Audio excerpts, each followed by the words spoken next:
Hello and welcome everyone to day 3 of the Nudge 2024 virtual conference. I'm Kyle Webster. I'm the Chief of Staff at Forma AI, and I'll be the moderator for today.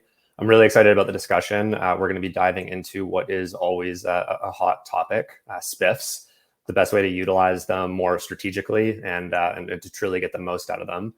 I'm joined by Christina and Maria, our expert panelists, and I'll pass it over now for each of them to introduce themselves. Christina, if you want to kick us off. Great, yes. So hello, everyone. I am Christina Stragus. I currently lead global sales compensation for a technology company by the name of Equinix. I have been in and around sales compensation for the better part of 25 years. And I always appreciate these kinds of sessions and learning from our everyone. So looking forward to the discussion today.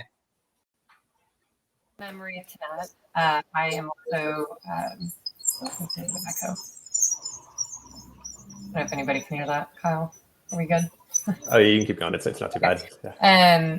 And I'm also lead sales compensation and planning at a tech company called Workiva. I've been in this space around 15 years, anywhere from the corporate side, startups, consulting, public, and currently a public. I love talking at these roundtables, going into conversations, especially around SPIFs. So really excited about this one and happy to jump in.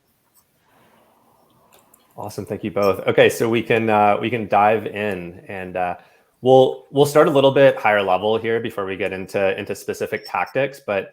Just to start, would love to get both of your perspectives on, in your opinion, just what makes for a good SPIF. And sure. Maybe Christine, I'll pass it over to you to start. Sure. Yeah, I'll go ahead and start. So first of all, when you think about SPIFs, I think the first thing is, what is a SPIF? And the way that we think about SPIFs is something that is very targeted to motivate a sales team to achieve a specific goal or target. So you want to make sure that a SPIF is short term. It shouldn't be something that is longer term part of your comp plan, or you probably need to look at your comp plan. But a really good SPIF will have clear and specific goals that are aligned to an outcome that you need the sellers to drive, and they should be meaningful to your sellers. So those are a couple of the characteristics of a good SPIF.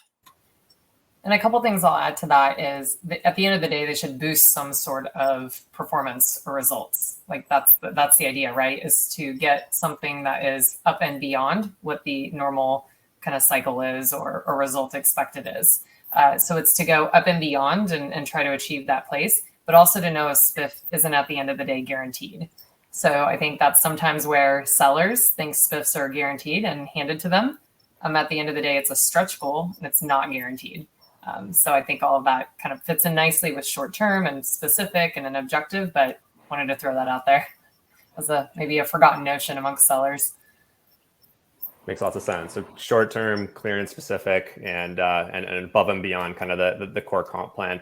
I guess just to bring it to life for everyone, could each of you maybe share an example of a SPIF that you rolled out that you found to be particularly effective, and what made it effective? Maybe Maria, over to you to start this one. Yeah, sure. So as always, we like to think about SPIFs as something outside of the normal sales motion. So if you're already paying on bookings, you wouldn't run a SPIF simply to pay on those same bookings, doing the same thing, closing the same way with the same attributes. So one of the ways that we try to differentiate that and energize the sales team is what can be done to maybe encourage faster progression of bookings, right? A faster sales cycle, faster close, whatever that initiative may be. One SPIF in particular that I've run in my past is when you do things to help build up pipeline or pipeline health. So sometimes people call that a pipeline blitz or prospecting blitz or whatever it is, but essentially you're getting the inside seller business development involved as well as the account rep or the account executive. What's nice about that is you can formulate the SPIF to drive success at that very specific pod level. That generates a lot of excitement and typically has a bigger prize, let's call it, whether it's monetary or non-monetary. And I think we'll probably unpack that a bit. Then working up, right, obviously that takes a more of a team effort. So what happens if in this example, the business development and the account rep level, you succeed, but then there's this cohesive team goal, right? And there's this overarching team objective. So then to level up those SPIFs, give more guardrails, create more boundaries around what success looks like, hitting a team number maybe earns you a different level of prize, a different monetary award or non-monetary award. These tend to work really well because you not only have the individual players working towards their own goals and that competitive nature, but it allows the team's success, and the business, definitely benefits tenfold if you have the right guardrails in place. So I love doing things that can help bring bookings faster to close, doing them ahead of time. And again, what people can influence. I don't like paying SPIFs on things they can't influence, but on what they can, that's really beneficial. And so in this case, when you think of a prospecting pipeline type blitz, you can focus those SPIFs on a stretch goal objective for the quarter or for the half. Make sure that the players involved are chasing a specific, unique individual goal, but then also succeeding in a team win if it happens, because there's no way that people aren't generating zero towards the goal. That would probably put their roles at risk, but they're going up and beyond. And again, a very specific above outcome, right, with the carrot, and getting a reward that's fitting for that level of effort that they put in. So a little bit bigger, more weight on the individual contributions, and then still significant weight where it's important enough and championing a team win at the next level. Good. Yes. Yeah, so I'll layer in another example of sort of a different type. So as we talked about, SPIFs really should enhance the elements of your comp plan, but not necessarily duplicate them, which is the example Maria just gave is a really great example of enhancing the elements of your compensation plan. Another way that we could use a SPIF and can be very successful is if you have just, for example, a bookings component and you've got some new products that you really need to gain traction in, but they're a smaller portion of that. It could be revenue as well, where you really need some additional focus, and layering in SPIFs for those can help to increase the focus on something that otherwise could get lost in the broader components of your compensation plan. So when you do those things, I think that the important thing to make sure is, one, that you understand what that sales process is for that SPIF. A successful SPIF will be one that where you understand what hurdles your sellers might have to go through to actually achieve the SPIF, because you also want to make sure that the award is well associated with whatever hurdles they have to jump through. If that product is very hard to sell, you may need to pay a little bit more. And then you may need to target it in very specific areas of the market. So we've had some really great success in past with those types of incentives where you are really focused on just driving enhanced pipeline, driving closure for brand new products that you want people to adopt. And then I would also say sharing successes, especially when you're doing this for new products, having your sales team share their successes and how they actually achieve those things does help. So it helps just with longer term adoption of those products when your sales team see that people can actually win these SPIFs or earn these SPIFs, that they that they have made their way through the process, and they can reach out to them if they feel like they need help with overcoming some of the hurdles that might be existing in your sales processes. I think that's also a really good point, because I think sometimes folks create SPIFs, they put so many guardrails in place and they're just not reachable. They're not really motivational. So it's great it's out there, but nobody's going to pay attention to it because it's just not something that they can easily achieve. And the worst thing you want is for it to take focus or precedent over the core components or responsibilities that you want that role driving. And if they feel it's going to do that, then they obviously don't want to put quota attainment and things at risk if this SPIF is supposed to take their eye off the ball. And so I think that's really important. I've seen that happen. And even on an example like a new product, right? There's so many dependencies on that product being successful, all from the org, product, marketing, everywhere else, that they may just not have a shot at it right out the gate unless we've checked the box on making sure those pieces are ready for sales as well. Enablement's another big piece of that. So I love new product SPIFs, but making sure that is it something that they can get to, and then does it not take their eye off the ball, right, in terms of the overall package or portfolio that they're supposed to be selling to.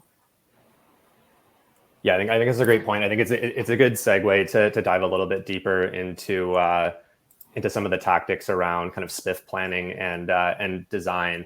And I guess, Maria, to kind of continue on that point, because it was also, there was something that came in the Q&A that I think's related. But I mean, how do you make sure that you're not overweighting on SPIFs, and that, people do remain both, focused on their core objectives, but, the SPIF still drives as, maximal behavior as we can? Yeah, I think to that point, right, it's supposed to not create a distraction. It's supposed to be an enhancement, like Christina said, right, a complement. And so in general speaking, you shouldn't have it overtake the comp plan. You shouldn't have it be able to be achieved, right? Their level of success, what you define as success at the company, maybe it's just quota attainment, maybe it's other factors. That should not be the lever that is flipping somebody from a mediocre performer to now showing high performance because of a SPIF. There's a great analytics report that I always have, and it shows, right, where are people earning their money? Is it coming from quota-based, comp plan-based objectives and attributes? Is it coming from SPIFs? Is it coming from draws? Is it coming from all different places? And if that SPIF bucket gets too big for any individual, we need to take a look at that, right? We need to make sure that individual isn't showcased somehow higher or a top performer in the notion of the grand scheme of the whole plan, simply because they've been successful with SPIFs. Because SPIFs can look like additional quota attainment. They can look like additional comp, right? They can take a lot of different flavors. And the business can support them and think they're well-intended, but what you're doing potentially is having that one-off person, right, be put on a pedestal when really at the end of the day, they didn't achieve the goals of the company objectives. They just focused on the SPIF. Now, should you get ahead of that? Should you watch for that? Should you put guardrails in place? Absolutely. And we all have, some stories maybe where that's worked and hasn't. But at the end of the day, it just shouldn't be the distraction when you're planning. I think just to layer in a little bit to that, because I completely agree with that. I think you do have to have some sort of guardrails. We always look at the percent of total comp that we're spending on SPIFs, and we do look at it at the individual level as well. And the rule of thumb that we tend to use is around 10% of our compensation, not more than that, should be in SPIFs. And you do want to watch how individuals are earning. I have seen in my career people who have earned 60, 70% with SPIFs. And what can happen, I think you need to be cautious about, is how many SPIFs do you have out there and how targeted are they? So Maria was talking about this earlier. They need to be targeted to the people who can actually influence the actual outcomes that you're trying to drive. But be thinking about that. If you have a complex sales structure, be thinking about that at the title level. How many do you have eligible for each title? And we really try not to do very many of them. We have, our core outcomes that we're trying to drive through, whether it be through bookings, whether it be through revenue or whatever for the titles. But you want to make sure that you don't have very many of those things. My rule of thumb is not more than 2 to 3 of them, because they can get incredibly distracting. And you can see people who are over rotating. And I think to the point on performance and performance management, we tend to use only those core comp components in my business for how we assess the effectiveness of the seller. The SPIFs are something that we hold completely to the side. We look at it just from a balance perspective, but we don't use that when we're doing stack rankings and when we're doing performance management. So I think it's important just to think about that balance and what percent works for your business in terms of total spend on SPIFs. Great. In the spirit of having a little more of that kind of governance and structure around SPIFs, I guess in both of your opinion, should SPIF planning really be reactive or should it be proactive? Kind of proactive being that SPIFs are planned well in advance of actually launching them as part of kind of the broader sales comp planning process. Reactive being more we're launching because we're tracking behind against a specific number, so we want to roll out a SPIF. Maybe Maria, I'll pass it over to you to start for this one. Yeah, I think a question also just came in about using it for something like retention, which would be potentially reactive. I think it's both, right? So I'll maybe touch on the reactive piece, and then Christina, maybe you want to speak proactive. On the reactive piece, certainly here's a common theme I see people. There's an event that happens and there's a downturn for an organization or for a product or for a market. And all of a sudden people want to resort to, let's lower quotas. Let's give them draws, right? Let's keep them happy. Don't let anybody leave. This will turn around in X months or X quarters.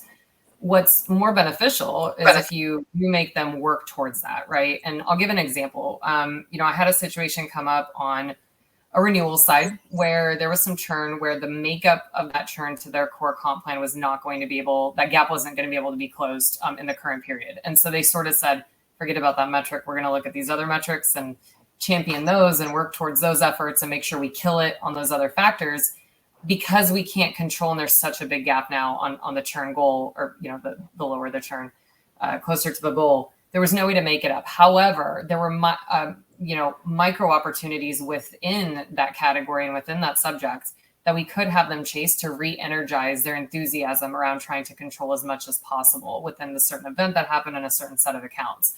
So in this case, yes, we noticed that there was no kind of point of return on that one metric. There was going to be a bit of a gap for the next 3 to 4 or 5 months, but we want to keep the sellers energized. And so we did introduce a SPIF versus just say, hey, we'll drop that gap, right? We'll make you whole. We'll lower the quota. Instead, what we said is, okay, let's reshift. We know it's not the entire portfolio we're looking at. It's going to be the subset. There's potential there. So we're going to give you a carrot, right? If you can go over, up and beyond on this one subset in the portfolio, we're going to pay you a little bit more to help close that gap, get you excited, and maybe think of new ways, right, to address some issues that have come up in that space or that market. And that's where a reactive SPIF at least makes them work for something that otherwise a lot of the default is, let's just fix it. Let's just give the money. It's a down market. We want to keep people, you can make them work for that, right? Make sure that they stay engaged, knowing that maybe in a downtime, there's not an opportunity to close that gap. Perfect. And I can touch a little bit on proactive SPIF planning. So we know that your core comp components are going to be probably broader type comp components. So you can think about things like, Maria was talking about a great example earlier where I think about this as a proactive SPIF. At the beginning of the year, you may want to encourage your sellers to fill the funnel and to close as much as possible, because you know that what they close in January, February, March results in higher multiples of revenue for you over the course of the year. So you want to look at some of the trends in your business to see sort of where are the peaks and valleys and where can you most influence some of those peaks and valleys. A great example of this is in like the government space, where purchasing happens at specific times of year and you see some downturns. You may want to actually think about, is there something that I can do to encourage the sellers to be working toward a fast follow for when, the government starts purchasing again? How do we make sure that they're set up for the most success, that they're prepared for that and can take advantage of it as it starts to happen? The other thing, we talked about product SPIFs before. If you know that you're rolling out new products over the course of the year, your marketing team probably has a really good roadmap for what that looks like. And you can start to be thinking about, how do I allocate my limited SPIF budget to some of those things throughout the year to help drive that behavior and be prepared so that when marketing is rolling out a new product, that you can layer on with the SPIF at the same time. So you can help marketing to drive that immediate excitement about their new product. So along with the marketing materials about product fit and use cases, you can say, oh, and by the way, also earn additional dollars when you do X, Y, or Z on rollout of those products. So that's some of the ways that I've seen organizations do proactive SPIF planning in the course of my career. And I think that there's the question comes up, how many SPIFs, how often, should people expect them? And I always say, don't have a SPIF that's rinse and repeat. First of all, it shouldn't be ongoing. Absolutely, reps will learn that, hey, I can make, Christina throw 10% of my comp on SPIFs, but you need to keep it interesting, for lack of a better word. So we may have products that come out, we may have pilot programs. Each SPIF, I really try to work hard with the sales leaders to make sure it just has enough of a twist on it that it's not rinse and repeat. So for example, it might be monetary one period. The guardrails may change. It may be additional attainment towards Pres Club the next quarter. There isn't, I think, a good rule of thumb of when, maybe how many, right? Like Christine, I think you said you don't keep more than a handful at once. we like to not overwhelm the sellers. In my current position and current company, we typically only run 1 to 2 SPIFs at a time, but they are ending. They're quarterly or 2 quarters at most SPIFs. And then it takes time for something else to roll out. So it's not guaranteed that on day 1 of a quarter, you're getting a new SPIF. We're launching one, maybe mid-August coming up if the timing works out.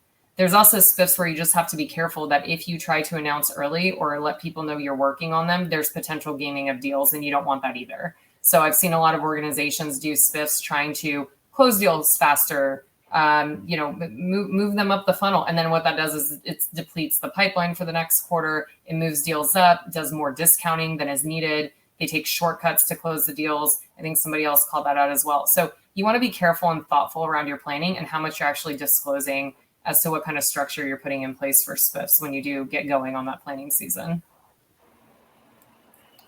So it sounds like we can have a balance between, proactive and reactive SPIFs. I'm curious, how do you go about balancing sort of competing priorities here and, what the organization actually rolls out? Is that something that, is really kind of owned within the sales comp team, or is that kind of a decision by committee around, where we're going to focus our SPIF dollars and effort? Yeah, I'll start.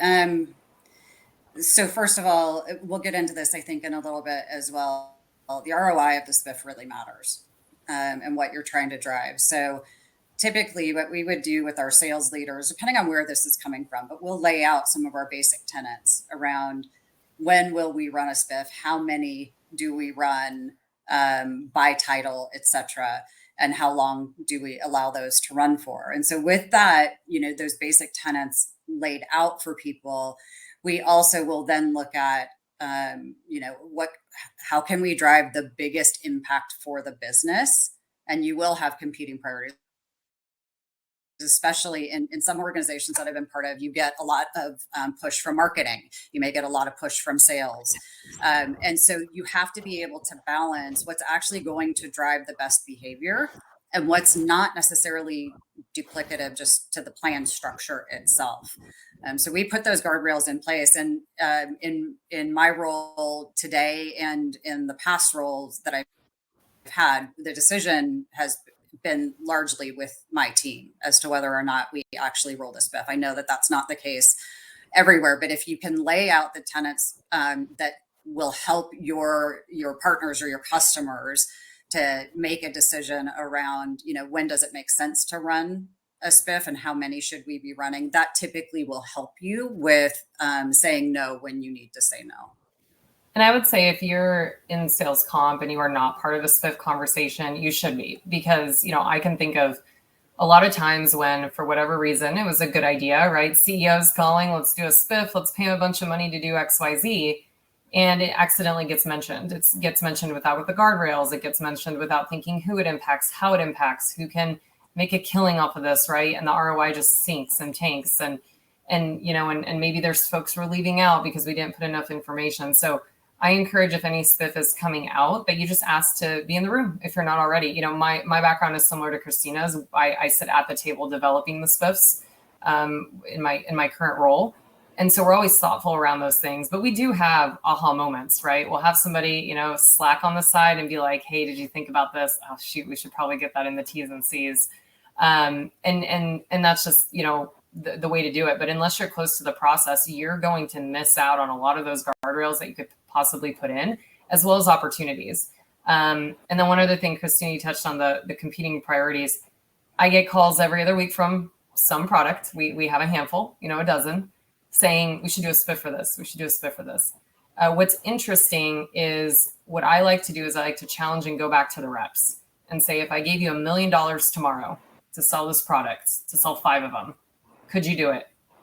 And the answer a lot of times is like, nope, sure can't. And they will tell you why, right? There's a marketing gap. There's an enablement gap. There's a partnership gap with another dependency, right, on a product or a team. And so I think being able to just quickly survey some trusted advisors within the sales org on how effective a potential SPIF will be can actually play a lot to whether you're going to get the ROI that you expect. I have done that, and it's met with a lot of welcomeness of that information, because it stops us from making a decision that either wouldn't create any impact or might create some adverse impact. And so that's just one way to think about it. If you're going down the line, thinking about some SPIFs, grab some trusted sellers, some folks that would lead the charge regardless, and say, hey, we're thinking about doing this. What aren't we thinking about, right? Is this going to be effective? What issues would you run into? And then call out where things just aren't ready, right? If it's a new product and the sellers just don't feel enabled for whatever reason, get that worked up the food chain, and then we can do a SPIF in the next quarter, month, whatever it takes, right, to once that gap is closed. Makes lots of sense. I think there's an interesting question that came in the chat here around, in what scenarios would you consider SPIFs for underperforming teams or individuals? So I guess, like, for both your perspectives, do you find that SPIFs are generally a tool to drive, increased performance among your top performers, or, do you see them as a tool to drive performance increases within the lower and kind of middle of pack performers? And, I know it's not going to be 100% one way or the other, but curious if you've seen any trends here. One thing that I've seen work well, so no, right? In terms of a low performer, a SPIF isn't going to be the godsend, right? That turns you into a high performer, because it's you likely have gaps in other areas. You are not achieving based on the core components, based on motion, sales activities, whatever it is, if you're truly labeled a low performer. Now, can it open your eyes to a different way of potentially selling, marketing your message, right? Going outside of your comfort zone to achieve a goal? Yeah, I think all those things are good. But where I actually see mid-level reps and lower, performing reps elevate is actually when the winners have some SPIFs tied to how to share that winning formula. And what I mean by that is I ran a contest in my prior life where the top reps got to get on a very, very large company call and actually promote how they achieved the SPIF. And that messaging and how they got there and how they created that win helped some of those other reps that aren't as high performing realize and say, oh, I should be doing that. Oh, I should do those motions. Oh, this will get me more success in the future. So that prize wasn't monetary. That prize was non-monetary. Get in front of your sellers, your peers, and be able to showcase your talents and how you made the win. Now, yes, there were some other awards that went with that, some time with a C-suite member, right? Some other things, but that was very powerful. It put the person on a pedestal, put them in a spotlight, but let everybody else learn from them on how they became so successful with that SPIF in that contest and be able to put that towards their next selling motions and efforts. Yeah, I love that idea. And I think I completely agree with Maria. I don't think you focus them on low performing. I think you're really focusing them on an outcome that you're trying to drive broadly across the business, right? And it could be, again, it could be product specific, or it could be, activity based, right? And I think we've talked a little bit about monetary and non-monetary now, and Maria just gave a great example of when a non-monetary award actually drives really good behavior. I think when you think about a SPIF, and I mean, even comp planning in general, you want to think about, you're always going to have those top performers and those bottom performers, right? You want to think about how best do you move the middle, right? How do you use the tools in your bag, your SPIFs included, to help bring that big population in the middle up? Because that is the population that also is really going to be able to sort of swing your momentum in certain areas. So I think we think about those things as well, about how do you get the most people engaged to drive the outcome. The more people, the better, obviously. Makes lots of sense. I think, we've talked a good bit about the actual kind of design and structure and process for creating SPIFs. I think something a lot of organizations struggle with is, being able to effectively keep up with, more of the administrative side of SPIFs, actually operationalizing them, especially when they do happen, on a more reactive basis and happen on short notice. So just wondering if there's been any kind of key learnings or strategies to share on how to manage more of the administrative side of SPIFs. And maybe Maria, I'll ask you to start this one off. On the so I think on the administrative side of SPIFs, and I'll circle back to maybe the planning aspect of it. I do want to make sure the right people are at the table when we're thinking holistically. And again, I think sometimes that table looks like the people making the decisions and trying to pull the right strategic lever. And then we don't care how it gets executed or tracked, and it doesn't matter, right? And that's the buck is passed. And so I would say just having that person at the table that can really make sure that from a transparency standpoint, communication administrative standpoint, that's all also taken care of in these conversations is really important to me. And I have that person at the table as well as we're considering SPIFs and other components of that. I'm just curious, Christina, do you have that as well? Do you have an eye and pulse on that, or is that different in your organization where that's a separate conversation? Yeah, no, we try to do it at the same time. You think about first the strategy, but before we'll roll anything out, we bring together the people who have to actually operationalize it. So critically, the people need to understand like what roles should we be targeting, right? And that's where I try to come in to play the role of, I know what the role these sellers play. I know these are the ones who are influencing. And then thinking about the operational aspect of it, we'll bring on in our ops team to say, what data do we have available? How accurate is the data? How timely is the data?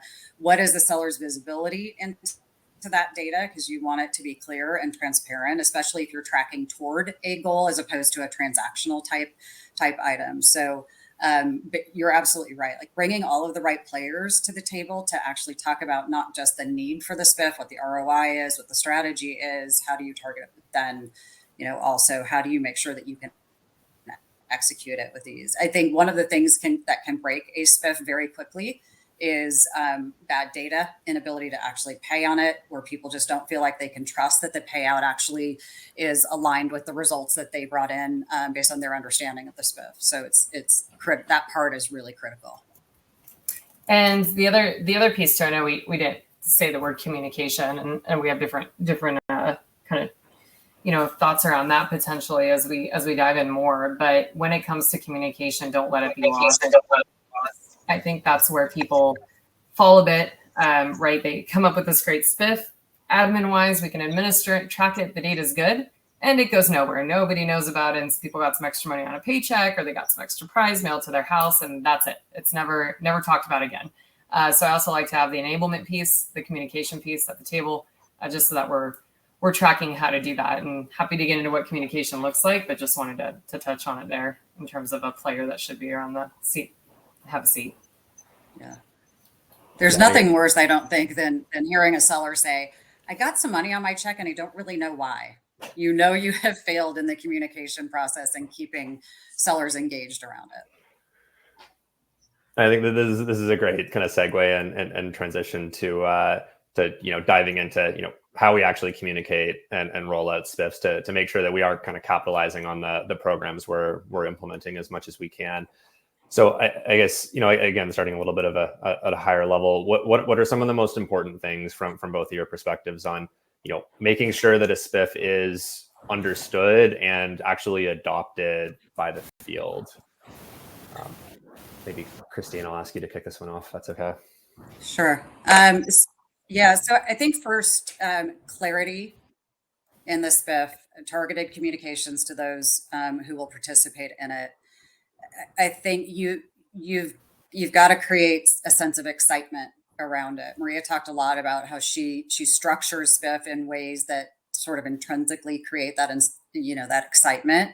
And I think you need to make sure that your communication follow the same tone. You've got to explain to the seller what's in it for them, how they will be enabled. So if it's something new and there are hurdles to overcome, be really transparent about what those are, how they can get help if they need help, if they have questions, where to go to get their questions answered. And I think if, we say SPIFs need to be really short term, right?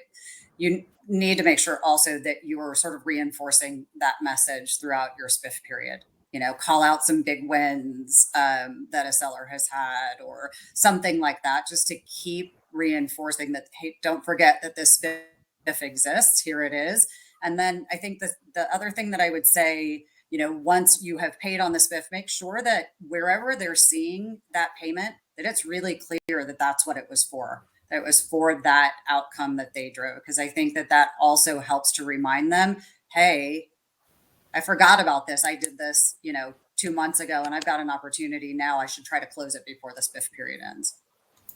Yeah, I think that one's really important. We have SPM, ICM technology, so we always have a lot of information and description and our earning groups that show, how they earned it and why. So SPIFs are called out as a section.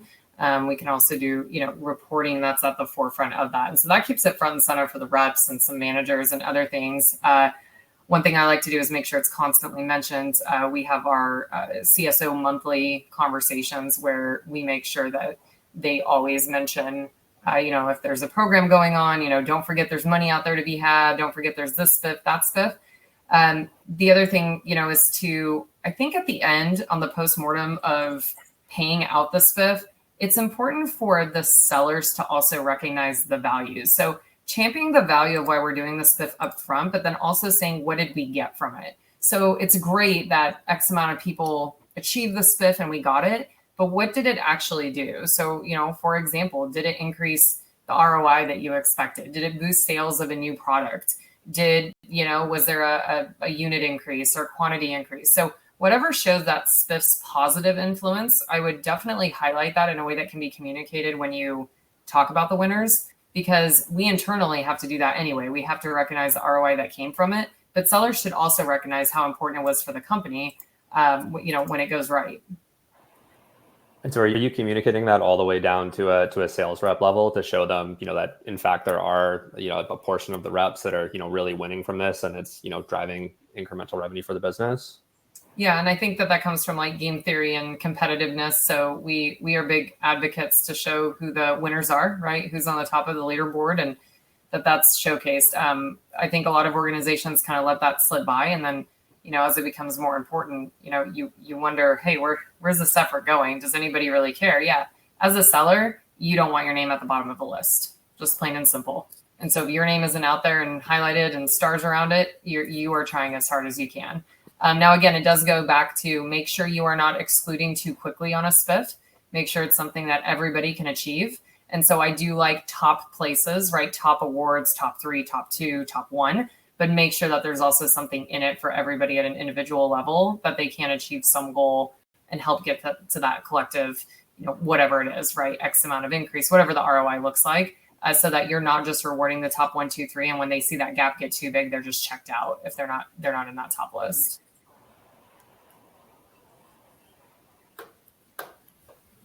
Got it. Makes sense. When we think about communication, how far in advance to actually, start date of the SPIF, everybody's eligible? Do you start communicating to the field to make sure that you're kind of balancing, driving excitement and also kind of not being lost in the shuffle? And maybe Christina, if you want to kick off with this one. Yeah, I think it really depends on the type of SPIF that you're running. I think what you have to think about when you're designing the SPIF is the point at which you communicate, you could change seller behavior. So if you communicate too early that a product SPIF may be happening, they may hold sales of that product until the SPIF period starts. So you really do have to be thoughtful of what's the behavior that you could see happen based on when you actually communicate that SPIF. So conversely, a longer term, like an incentive program, a travel award, we haven't talked much about this, but President's Club type, Diamond Club, whatever you call it in your organization, those travel incentive programs or those, top seller programs, those things I think you can communicate ahead of time. When somebody gets their compensation plan, you can say, here's also the criteria for President's Club, and let them use that as, an add-on to their comp plan to start creating their approach for the year. Your top sellers, your really, really good sellers, are going to take those things and say, how do I win that thing? Because that is of tremendous value for these sellers to be recognized in events like that. So those you can communicate a bit earlier, and maybe again aligned with your comp plan if it's something like that. But you want to be careful about just understanding what kind of behavior might you drive if you announce a change too early. Yeah, and then President's Club is a good way, or Elite Club, or however people call it. That is an expectation. So that's people don't always think of that as a SPIF, but it is, right? It's an extra reward, an extra contest. And you should make a really big deal about it, because I've come from orgs where they just throw a name on the slide and that's it. There's no nothing extra. You get your little trophy shipped to the house, and somebody goes on a trip, and depending how big or small you are, you may not even know that they're gone. We used to do one of the best President's Clubs at a former company that I was at. They would do a black tie dinner. It was fairly large. I'd say there was about 800 sellers, I think, that were eligible, and it was pretty elite. There wasn't that many that made it to club, just because of the criteria that we had to make it very, very, just a really special award. And it was the black tie. You'd get on stage, you'd shake hands, make sure everybody knew your name. You'd get handed your trophy there, have your name up, and then they would immediately put that on LinkedIn, or they'd add it to their resume. So it's really important, because these are the ways that sellers themselves are showcasing their achievements. And they fundamentally believe that SPIF is important enough that they put it on a resume, right? They give themselves accolades when they achieve it. For the other SPIFs, Christina, like you said, if you're too quick to release them, you're going to miss the boat on whether you have the right guardrails in place. You can have some gaming going on. You don't want any of that. You do want there to be an element of surprise for SPIFs, and that it doesn't matter what level. Yeah, I think those are great points, and I think it's an interesting point on the concept of making sure we don't underweight the non-monetary recognition that goes along with a lot of these things. I think transitioning out of communication and more into after the SPIF is complete, thinking about how we look back and assess, did we really get what we wanted out of the SPIF at the end of the day? I think that's something that a lot of organizations struggle with. I guess, how are you thinking about analyzing SPIF performance, and if you're really getting a good ROI on investment with these SPIF programs? Christina, do you want to go? Yeah, I'll go ahead and start. So I think the first thing is make sure that you're setting your expected ROI at the time that you create the SPIF, because that should be one of your criteria for do you even run the SPIF. So you should be looking back at that throughout the SPIF period. Let's just say you're running a SPIF for 6 months. Don't wait until the end of 6 months to see, if you're actually starting to get traction and generate the ROI that you expected, because you should be using that to make decisions. I have made decisions in the middle of a SPIF to actually stop a SPIF that we realized was just distracting or wasn't driving the behavior that we thought. You can have unintended consequences of a SPIF. And so if you get people over rotating in ways that are not conducive to the total outcomes you're trying to drive, you do need to step back and say, maybe the SPIF is something that we either need to modify or we need to stop. And so just make sure that you're doing that, not just at the end. Make sure you're doing it throughout and be very clear about what you're trying to drive. And I think those learnings, as you get in, it's sort of a mental muscle that you start to develop when you do that frequently. Make sure that the learnings that you have from each of the SPIFs, that you're feeding into the next round of SPIFs that you're running. And that will help you to create. I mentioned tenants before, and I'm really big on what are the tenants, under which we would actually operate a SPIF. And so you may have some ROI thresholds that you want to put in there. And then, that will help you also to understand if the structure of the specific SPIF is helping to drive the outcomes that you're expecting. And I love, tracking in period. And when you have that data availability, when you have, whatever you're using to calc these systems in place, it really allows that flexibility. We have a SPIF going, right? And if a certain amount of time passes and there's no winners or there's nobody even on the leaderboard, we do need to reevaluate. And sometimes we'll actually adjust it just so that we can get some traction on it, because maybe there were too many guardrails or it was just too out of reach, right? Not doable. I did see something interesting come by kind of in the chat around, hey, is this only a rep conversation? What about managers? I think those take a different look and feel, but I do feel like you should be incentivizing managers. I think sometimes they're at the whim of whatever their RSDs are chasing, and managers have a different layer of responsibility in the sales motion. And so whatever you can structure that's a manager component is great. We're actually doing one where the managers are going to focus on a certain segment in terms of product mix and discounting. It's not necessarily appropriate for the sellers at this point. They march towards one quota and really need to keep focus on just, filling the barrel. But at the manager level, there's definitely more control over some of those levers, and it's a stretch goal that we want for them. So managers, I think, are just going to look and feel different than reps in terms of which SPIFs they get and when and how. But I do think they're very effective. Managers are the biggest champions, and on their plate, they have a million things that they need to focus on, and they have to focus the reps on the things that matter. So they can do that with, support from the strategic teams that are helping arm them with where should they be putting that focus, not just on themselves, but on the RSDs, or splitting that responsibility up, which is sometimes the best way. And that's why they get their own SPIFs. I think the point on making sure that we have, an expected result or a benchmark against which we're gonna track performance is a really important one. I think that, something that is sometimes challenging with SPIFs is like, how do you actually isolate for the impact of the SPIF when, trying to determine what incremental performance it drove, and, would a similar result have happened had we, not put the SPIF in place? And just wondering how both of you have thought about that when kind of taking those ROI analyses back to the organization. Yeah, and I'll share a story, talk about maybe SPIFs that don't work when you don't keep that aligned. Back however long ago, we had a SPIF, and it was, everybody got excited because it was going to be a quarter where we really needed to crush it. And so there was just a directive given: we're going to pay for people making the quarter number.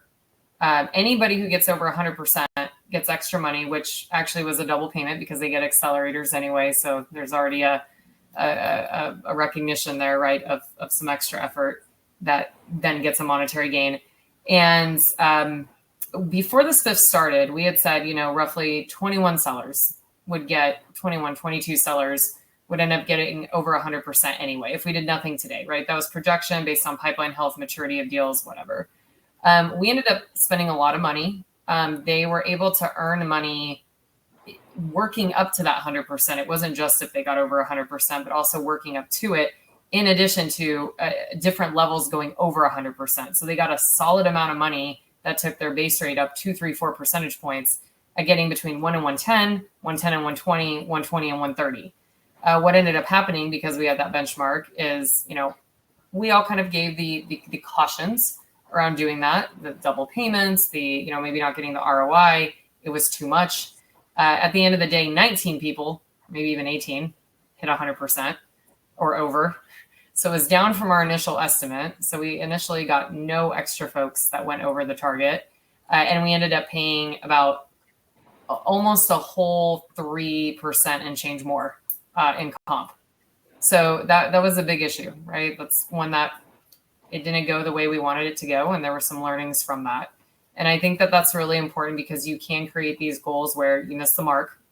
And not only do you miss the mark, you've used your benchmark, but you didn't quite expect kind of the backwards motion or over rotation motion. And then that's the challenge that you work with. So you learn from that. You try to march forward and change your structure and make sure it doesn't happen again. But it certainly does happen, and everybody has that learning that happens at least once to them. Yeah.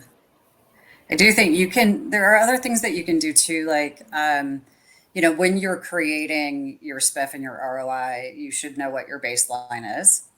Yep. And look at both sort of the SPIF results as well as leading indicators, because what you're also trying to do when you run these SPIFs is actually create a longer term behavior, right? You're going to pay for it during the SPIF period, but you're trying to get sellers to adopt a certain behavior that hopefully will carry through. So I think you can look at some of those baseline things. The other thing that we look at is percent participation. So I know I've talked a lot about product SPIFs, and that isn't the only type of SPIF that we do, but you can look at like how many sellers had sold that product in the past and how many now once you get through your SPIF period. So look at some of those things, like whatever outcome you're trying to do, make sure that you've got a good baseline going into it.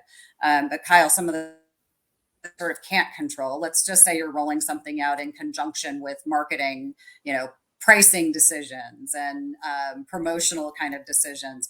Sometimes that's going to do it on its own, right? And you can pay a SPIF on it and you're just going to increase your cost and you would have gotten the same thing. And it's very, very hard to isolate those things as the traditional compensation person. If you're lucky enough to have a data science team, I would engage them on your SPIFs. I did that in the last company that I worked for, and it was highly beneficial because you could see the seller's propensity to actually engage and what it drove longer term. And so we would measure, even if we had a 3 or a 6 month SPIF, we would actually measure it for a full year following to see if it became behavior that was ingrained in the sales culture, and then did it spread, right? So I know not everyone's fortunate enough to have a data science team behind them, but I think at the basics, just look at your baseline and try to isolate, the things that are also potentially impacting seller behavior.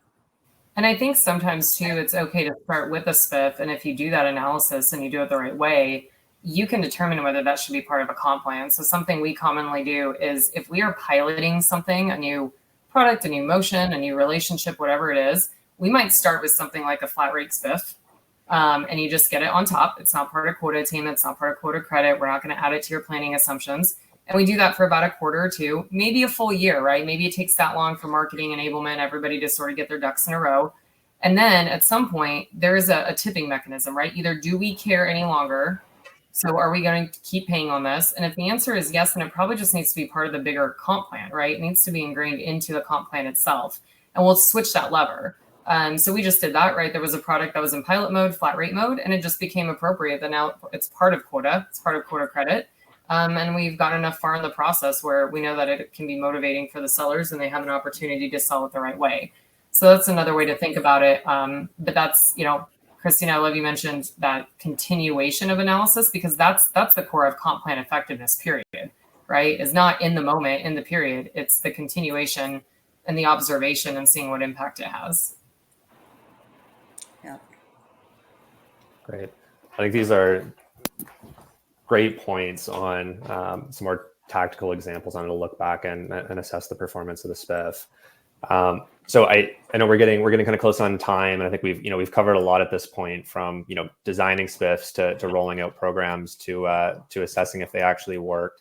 I guess just a final kind of question before we see if we've got a couple minutes for Q&A from the audience, but just any final thoughts for the audience on really how to get the most out of their SPIF programs at the end of the day. Yeah, I'd say. Go ahead, Maria. Okay. Sorry. Yeah, I'd say, when they're thoughtfully thought of, game changer, right? Lever movers. We know that reps actively invest in SPIFs because they do think it's something that they can control or go out and seek outside of their normal cycle. And it does create a way to motivate, drive behaviors, and achieve short-term and even long-term goals or behavior changes. The only thing, it lies in the details, right? How you use it, how often you use it, at what scale, and just being able to put guardrails in place and understand where the pitfalls might be when you're coming up with SPIFs, and being able to have in your back pocket how to measure the success or not of those programs. I think also, I think you need to think about SPIFs as sort of a constrained resource, right? When we talked earlier about whatever your number is, mine is not more than 10% of earnings, not more than a couple of SPIFs per title. I think that helps to be able to say no, because you don't have to run a SPIF every time results are lagging, or every time somebody comes to you and says, we think that this is important. Maria talked about her ability to say no or not yet when it wasn't quite ready, when the enablement wasn't there, or when you don't see the results or see the potential problem that they're trying to solve. So as a comp leader, you want that seat at the table.